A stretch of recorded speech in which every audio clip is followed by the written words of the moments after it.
Feeding program at tree planting activity ang isinagawa ng PNP katuwang Aksert Advocacy Support Group sa South Cotabato.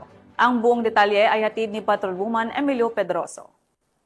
Isa ang mga miyembro ng Aksert Advocacy Support Group sa isinagawang tree planting at feeding program sa Lamluna Elementary School, Barangay Little Baguio, Surala, South Cotabato nito lamang ika-28 ng Setyembre taong kasalukuyan.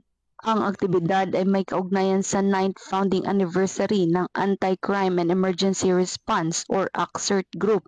Naging katuwang din ang Surala Municipal Police Station, mga guro at estudyante ng nasabing paaralan.